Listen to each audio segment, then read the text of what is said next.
The Sims 4 team have decided to give us an early Christmas present, and by that I mean we do have to actually purchase it ourselves. But they released a trailer displaying a new expansion pack called For Rent that will be released officially on December the 7th in the US, or really early in the morning on December the 8th here in Australia. So I have not been this excited for a pack, I think, ever. I, along with many other people, have been wanting something like this for a really long time. And yes, I know there are mods out there that you can download that have this sort of gameplay, but to have EA release an official pack on this, it made me cream a little bit, I'm not gonna lie. So here I am, creating an apartment building to support multiple tenants in anticipation for this new For Rent pack. This building does have a lobby just like a hotel, so I'm pretending that holiday goers can stay here as well as tenants. In the For Rent trailer, it seems like we'll be getting a new neighborhood that is inspired by Southeast Asia. Now, I like to travel, but unfortunately I haven't actually traveled to Southeast Asia just yet. But the trailer did make it seem quite colorful, and so I tried to implement a bit of color into this build. You'll see as we move along, there's like a teal colored roof. I put a pink bar in the lobby. I also made the walls of the main tenant stair entrance like a green color. And then as you go up in levels, that green fades and gets lighter and lighter. Go all out with the colors because I wanted it to look semi-modern and nice and not like someone just threw a bunch of color everywhere. You'll see that it does pop up in items here and there. Definitely a lot more color in this than I would normally put in my builds. I recently stayed in a hotel, and as you made your way down to your room, in the hallway there were these giant mirrors. So I decided to put some giant mirrors in the hallways of these apartments. There is a difference, however. That hotel that I stayed in had giant mirrors staring at each other, which, if you know anything about ghosts or entities or portals, that's a big no-no. I wouldn't do it in my own house, so I'm not going to put it in my Sims build. So my build style is usually put some rooms down and just see where it takes me, and that definitely happened in this case.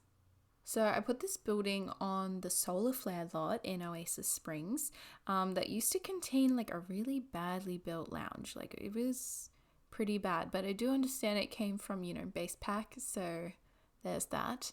But I didn't think anyone would miss that lounge, so this is what we have instead. It is quite a good lot actually. Like there's a parking lot out the back, which is where I would assume many of the tenants would park their cars. And then out the front, just across the road, there's like kids' playground areas. There's water. There is a view of a waterfall and a bridge above it. It's like really pretty.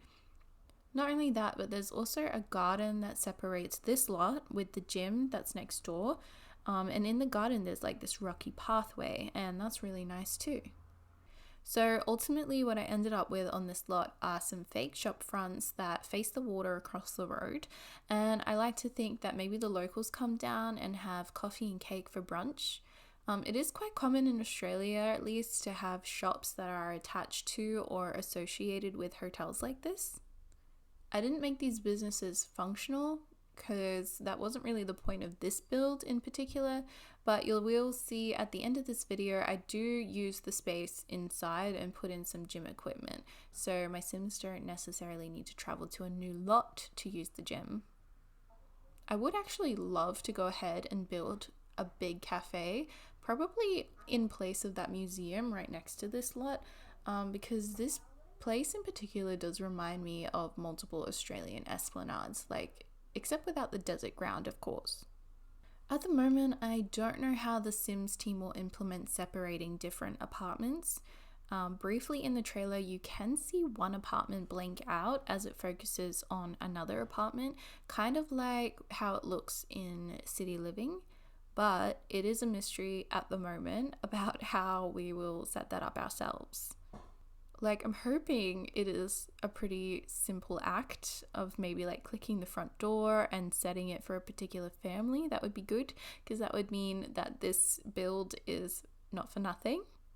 It also seems like the tenants will be autonomous or just like townies, and they won't take up one of the 8 slots in your household, which is awesome because it does say the landlord can live away from the lot. So that's a plus. This building has 5 apartments in total, so 3 on the second floor and 2 bigger apartments on the third floor. So 2 on the second floor are just a single bedroom apartment, and one of them is a 2 bedroom apartment. And then on the third floor, one is set up for 2 bedrooms and the other is set up for 3 bedrooms. I really did myself dirty with these little like 2 tile or 1 tile corners. I don't know what I was meant to put there. Honestly, it would have been easier if I just sectioned it off with a wall piece and forgot about it and left it blank. But in this apartment in particular, I just used it for like wardrobe space. But in the apartment upstairs, I kind of used it as like an art storage area or shrine or something. You'll see, it's really bad. So just kind of ignore that. I don't know if it's obvious or not, but I have watched the For Rent trailer quite a few times. And along with this new gameplay, you also see lots of new items pop up. One of them being the communal mailboxes. So I've left a spot for that at the base of the stairs on the first floor. So it's blank intentionally. I would assume that there'll also be new doors and furniture that I can add in later too. Trailer also shows some kids playing games that I haven't seen before, so I would like to add those games to the roof area later. And speaking of the roof area, you would have just seen me go through and put some furniture on there. It's basically just a communal area for the tenants. Whether or not they'll use it is another thing. As you would have seen, we put down a spa, there's a barbecue area, and there's also a seating area. So lots to do up there, but also there is a games table and some beach towels for activities too. In the room just before you exit to the outside roof area, I also just put in like a little kitchenette sort of area that has both a sink and a dishwasher in it, because I thought if there's going to be Sims up there using the barbecue, I don't want them to either have to go to their apartment to clean the dishes or just not clean the dishes, full stop. That being said though, there are not many bins on this lot, and there's definitely not like an outside bin. I completely forgot about it, so I guess I can add it in later, but I'm kind of just hoping that a bin comes with this new pack, whether it's like a trash chute like City Living or I don't know, something different. Just yeah, I'm hoping something new comes with it. So I don't show it very much, but there's also a pool on this lot, and there's also another barbecue area just at the base of the pool, and there's also some more seating areas at the base of the pool. But I'll tell you, my most favorite part about the pool section is I've added a shelf on the wall, and on this shelf there are towels. Now, realistically, the Sims aren't going to do anything with these towels, but I like to envision that they come out and they can use these towels, like they're free for use. They use them after they get out of the pool, and then underneath this shelf I have put a hamper, and I like to think that once the Sims are done with the towels, they then put it in that hamper, and then the towels are taken away for washing. In reality, that sort of gameplay just isn't in The Sims, but irregardless, that hamper is not going to go to waste because, as you would have seen, there is also a laundry on this lot on the second floor. So again, I don't really know if the tenants are going to use this laundry, but it's there for completeness and realism. So I ensured to put hampers, I think, in every apartment. To be honest, I didn't actually pay much attention to that, and I forgot, but whatever. I'm just going to say that they're there. Don't tell me otherwise. Thank you so much. I will tell you what though, this build took me so long, and it wasn't because I was slow or I couldn't make up my mind. I mean, sure, that happens for sure. But it was because my computer kept freezing every like 20 minutes. And I swear to you, I started it or restarted it like 9 times before I gave up. I don't know why it was freezing. It does that sometimes. This isn't the first time that it's done it. It could be like maybe because it was a really big build or because I was putting so many things into it. But yeah, after the 9th time, I didn't let it get to that double digits. I gave up. I took a big sigh. Okay, I tried to calm myself down because I was having a little bit of a hissy fit, and I'll admit that. And then I went and impulsively bought a gaming computer.